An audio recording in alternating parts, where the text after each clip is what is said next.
saber que ele, quando ele vai precisar fazer esse vídeo. Então eu tenho que dar parabéns para os seus de vir, que eu sei que não é fácil vocês virem aqui. Às vezes eu exijo que venha de segunda a quinta para fazer as atividades. Mas é pelo bem deles, né? Para que eles possam vir e ter essa melhora.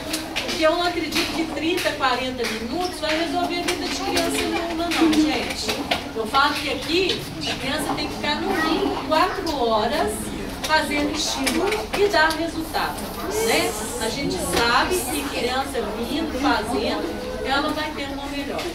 Então, isso é trabalho de vocês também, é o que a Nancy falou, é de uma equipe, né? Nós estamos aqui, se não fossem vocês, nada disso estaria acontecendo. Então, o mais importante são as nossas crianças, né? Elas estando melhorando, elas estando aí felizes e podendo ter uma qualidade de vida. O mais importante, isso é um compromisso que a Beth tem, é de poder ver que vocês estão felizes, que as crianças vão ter melhora, seja ela um pouco significativa, mas que representa muito. Você imagina uma criança que ia fazer uma cirurgia, que não é brincadeira, ela hoje não precisar. É uma vitória, né? É um trabalho que a gente sabe que não é fácil, mas que deu resultado. Eu já sento sozinha, fica 3 minutos, 4 sozinha. Pois é, gente, a gente acha que isso, quando a gente anda, fala, escuta, né, faz 1001 coisas, para uma criança especial, 3 minutos, 5 minutos representa muito, né? Então, para uma mãe saber que uma criança especial, uma criança que ela era dependente, se tornar independente, é uma vitória, né? Então, vamos agradecer todos os dias a Deus por a gente poder andar, falar, enxergar, né? Poder se comunicar, ser uma criança normal.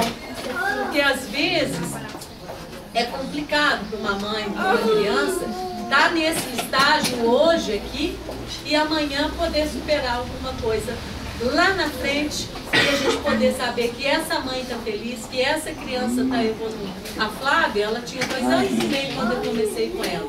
Hoje a Flávia está com 26 anos. E ela está bem. Não consegui a fala dela, mas ela está feliz. Ela é feliz do jeito dela, né? Ela não se comunica com a fala, mas ela se comunica com os olhos. Ela está dizendo para mim, né? Então é isso que eu quero dizer para vocês, tá? É obrigação minha, viu? De poder estar ajudando. É um compromisso meu com Eu Deus. gostei aqui mesmo. Olha, ficou 3 anos no Sara.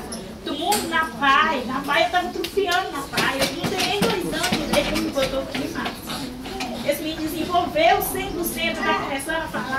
Ele não falava nada. Aqui é uma pista. Não é porque está na presença dela. O menino tá passando Eu mal. falo.